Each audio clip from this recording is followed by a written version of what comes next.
கர்த்தருடைய நாமம் பரிசுத்தப்படுவதாக. இந்த அருமையான இந்த காலை வேளையிலே, இந்த மாதத்தின் முதல் நாளிலே முக்கியமாக நாம் தியானிக்க வேண்டியது, புரிந்து கொள்ள வேண்டியது, அறிந்து கொள்ள வேண்டிய ஒரு சங்கீதம் தான். சங்கீதம் 91:1. இந்த சங்கீதம் முழுவதும் தேவன் நம்மை எவ்விதமாக எல்லாம் பாதுகாக்கிறார் என்பதை தாவீது வெளிப்படுத்துகிறதை நாம் பார்க்கிறோம். நிச்சயமாகவே நம்முடைய வாழ்க்கையிலே இந்த சங்கீத வார்த்தையின்படி தான் நம்மை பாதுகாத்து வருகிறார்.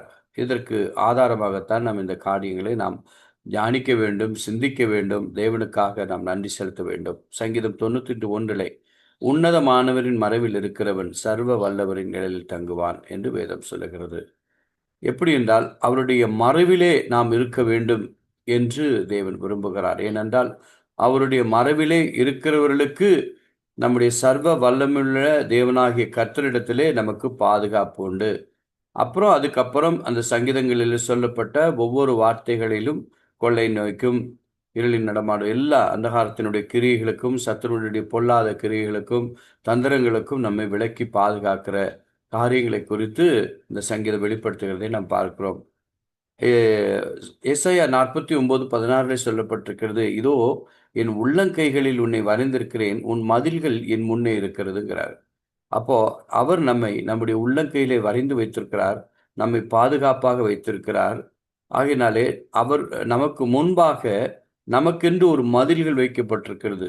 ஆகையினால்தான் நம்மை பாதுகாக்க ஒரு அரணும் கோட்டையுமாய் இருக்கிறார் என்று வேதம் தெளிவாக சொல்லுகிறதை பார்க்கிறோம். எந்த நேரத்திலும் எந்த சூழ்நிலையிலும் நம்மை பாதுகாக்க அவர் வல்லவராய் இருக்கிறார் என்கிற ஒரு நம்பிக்கையை வெளிப்படுத்துகிறது தான் இந்த சங்கீதம். தாவீது இந்த எந்த சூழ்நிலையிலே அவர் தள்ளப்பட்டார், எந்த சூழ்நிலையில் அவர் இருந்தார் என்று நாம் பார்க்கும் பொழுது அந்த சூழ்நிலையிலே இந்த சங்கீதத்தை எழுதுகிறார். உன்னதமானவரின் உயர் மறைவில் இருக்கிறவன் சர்வ வல்லவரின் நிழலில் தங்குவான் என்று. அப்ப அவர் மறைவிலே தாவீது கர்த்தருடைய மறைவிலே வைக்கப்பட்டதினாலே தாவீது பாதுகாக்கப்பட்டார். சவுலுடைய கைக்கு இருந்து பாதுகாக்கப்பட்டார். அதனாலே அவர் எந்த நேரத்திலும் எந்த சூழ்நிலையிலும் நம்மை பாதுகாக்க அவர் வல்லவராய் இருக்கிறார் என்ற ஒரு நம்பிக்கையை வெளிப்படுத்துகிற காரியமாய் இருக்கிறது.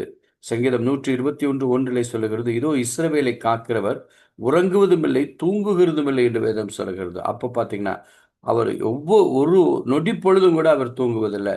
நம்மை பாதுகாக்குகிற ஒரு பெரிய ஒரு காரியத்தை அவருடைய கரத்தில் வைத்திருக்கிறார். பிரியமானவர்களே, ஒரு காரியத்தை நாம் முக்கியமாக நாம் புரிந்து கொள்ள வேண்டும். நம்முடைய பிள்ளைகளுக்கு பெற்றோரினால் ஒரு பாதுகாப்பு கிடைக்கிறது, நல்லது. மனிதர்களுக்கு இந்த அதிகாரத்தில் உள்ள காவல்துறையினாலே இந்த நாட்டுக்கு இந்த கிராமங்கள் மற்றவர்களுக்கு பாதுகாப்பு கிடைக்கிறது. ஆனால் நம் நாட்டிற்கு ஒரு இராணுவத்தினால் பாதுகாப்பு கிடைக்கிறது.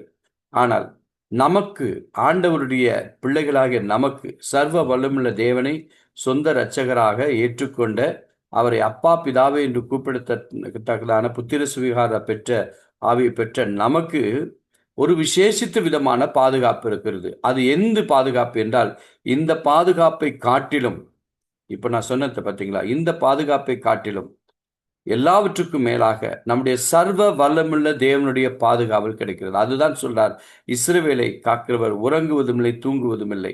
உன்னதமானவர், அவர் உயர் மறைவில் இருக்கிறவர், சர்வ வல்லவருடைய நாம் நிழலில் இருக்கிறோம். அவருடைய பாதுகாப்பு, சர்வ சிருஷ்டியினுடைய பாதுகாப்பு நமக்கு கிடைக்கிறது. அதை நீங்கள் புரிந்து கொள்ள வேண்டும். அதுதான் தமது ஜீவனை தேடுகிறவர்களுக்கும் முழு இருதயத்தோடு தேவ சமூகத்திலே வாசம் பண்ணுவர்களுக்கும் கர்த்தர் கொடுக்கிற பாதுகாப்பு. அவரை தேடுகிறவர்களுக்கு நமக்கு பாதுகாப்பு ஒரு வித்தியாசமானது. இந்த உலகத்திலே இருக்கிற பாதுகாப்பு வேறு விதமானது. ஆனால் இந்த உலகத்தில் இருக்கிற பாதுகாப்பை விட நம்முடைய சர்வ வல்லமுள்ள தேவன் நம்மை அவருடைய பிள்ளையாக ஏற்றுக்கொண்டு நம்ம சொல்லியிருக்கார் பார்த்தீங்களா, இதோ நான் முன்னை உள்ளங்கையிலே வரைந்திருக்கிறேன். உள்ளங்கையிலே வரைந்து நம்மை பாதுகாக்கிறார். நீங்க யோசித்து பாருங்கள், கடந்த 8 மாதங்கள் நாம் எத்தனை ஆபத்துகளிலிருந்து, எத்தனை நோய் நொடியிலிருந்து நாம் தப்பித்திருப்போம்.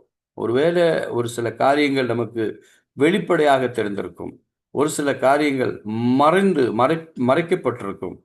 அந்த காரியங்களிலிருந்தும், வெளிப்பட்ட காரியங்களிலிருந்தும் நமக்கு பாதுகாப்பு சர்வ வல்லமுள்ள தேவனிடத்திலிருந்து தான் நமக்கு கிடைத்திருக்கிறது. ஆகினால்தான் நாம் இந்த 1ஆம் தேதி நாம் மாலை வேளையிலே வந்து தேவனுக்கு நன்றி செலுத்த நாம் கடமை உள்ளவர்களாய் இருக்கிறோம். ஏனென்றால் அவர் செய்த நன்மைகளை குறித்து, அவர் நமக்கு கொடுத்த பாதுகாப்பு, அவர் நமக்கு கொடுத்த ஆசீர்வாதங்கள், அவர் நமக்கு கொடுத்த ஜீவன் பலன், இம்மட்டுமாய் எவ்வளோ காரியங்களை நமக்கு தேவன் தந்திருக்கிறார்.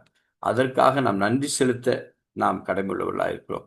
நிச்சயமாக நம்முடைய வாழ்க்கையில அநேக சங்கீதங்கள் உண்டு, அநேக வார்த்தைகள் உண்டு. ஆனால் 91வது சங்கீதங்களிலே முழுவதுமாக நாம் அதை படிக்கும் பொழுது தேவன் எவ்விதமாகலாம் நம்மை பாதுகாத்து கொண்டு நம்மை வழிநடத்துகிறார் என்பதை நாம் புரிந்து கொள்ள வேண்டும். என் அன்பு தேவனுடைய பிள்ளையே, நாம் தேவனை மறக்கவே கூடாது. ஏனென்றால் அவர் நம்மை மறப்பதில்லை. அவர் என்றும் நேற்றும் இன்றும் என்றும் மாறாதவராய் இருக்கிறார். அவர் நம்மை பாதுகாக்க வல்ல தேவனாய் இருக்கிறார். ஆயினாலே நாம் அவருடைய தேவனுடைய சமூகத்திலே, அவருடைய கரங்களுக்குள்ளே நாம் அடங்கி இருப்போம். அவருடைய கரங்களுக்குள்ளே இருப்போம்.